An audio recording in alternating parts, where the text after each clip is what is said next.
Salut tout le monde, je m'appelle Marie-Jo Basile, j'ai 18 ans, je suis en première année universitaire. Moi, c'est Émile Basile, j'ai 17 ans et c'est ma dernière année d'école. C'est mon frère. Donc déjà, on peut vous remercier pour l'event que vous avez préparé, pour le temps et l'effort que vous avez consacré pour le faire. Donc, comme il nous est demandé, nous devons parler un peu de ce qui s'est passé pendant l'explosion, notre expérience personnelle. Déjà, il faut préciser que nous, 9 mois de l'année, nous les passons à Beyrouth pendant l'année scolaire. Et nous passons 3 mois de l'été dans notre montagne, qui est loin de Beyrouth.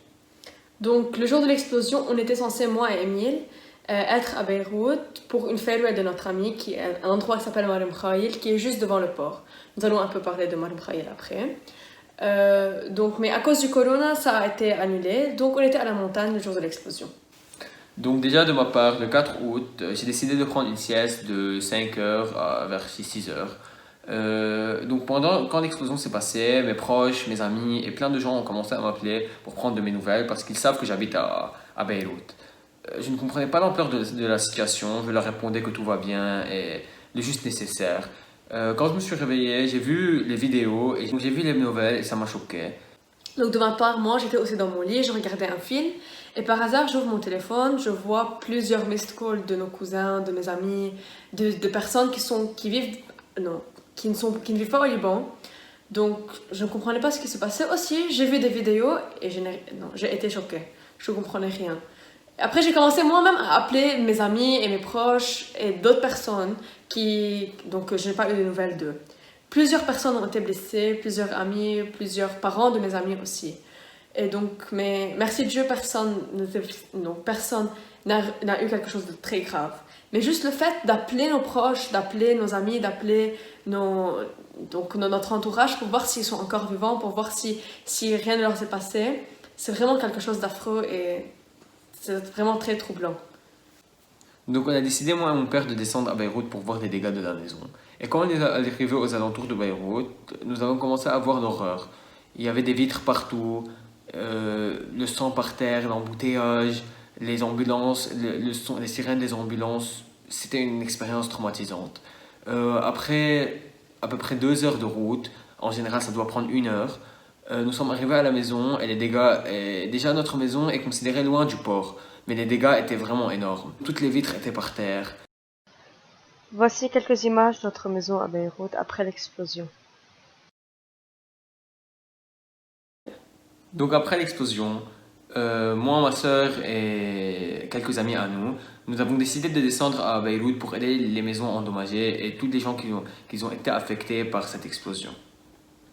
Donc on est descendu, l'explosion c'était un mardi, on est descendu jeudi et les jours plus tard.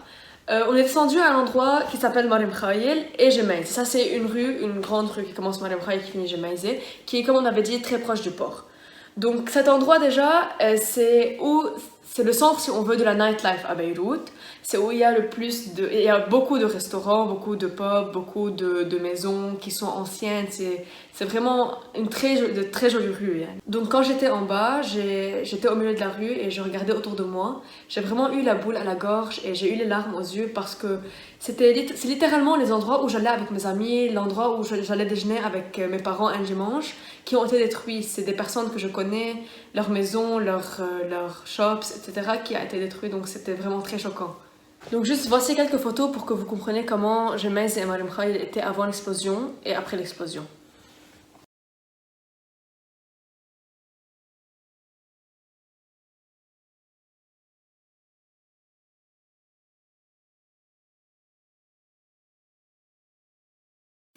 On est obligé de mentionner que malgré tout ce qui s'est passé, la seule chose qui nous donne espoir, c'est d'avoir vu la solidarité des Libanais pendant les jours qui ont suivi l'explosion, de voir que tous ces gens main dans la main ont pu aider toutes les maisons endommagées. Je ne crois pas que les résultats qu'on est maintenant on aurait pu arriver au résultat maintenant sans l'aide de toutes ces personnes.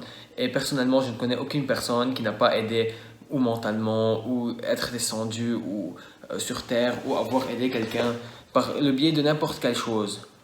100%. Donc en fait, tout le monde, des jeunes, des vieux, des grands, des enfants, on était tous dans ces rues à Beyrouth avec des balais dans la main, des gants pour enlever la glace du sol, etc.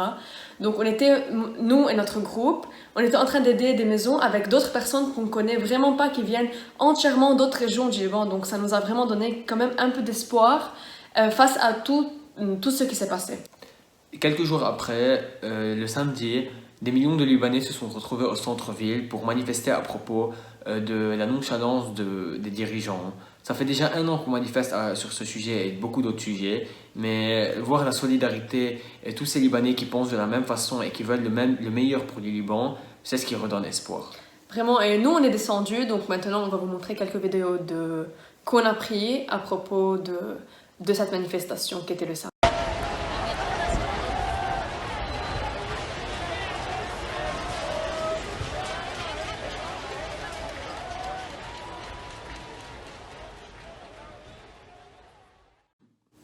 Pour conclure, cette explosion n'a pas seulement engendré des dégâts matériaux, mais aussi des dégâts psychologiques. On ne compte plus le nombre de personnes qui sont encore traumatisées par cette expérience. Il ne faut pas oublier que l'attention et l'aide des pays extérieurs nous ont beaucoup aidés. Sur ce, on vous remercie vraiment pour avoir donné de l'attention et d'avoir donné du temps au Liban. Merci beaucoup.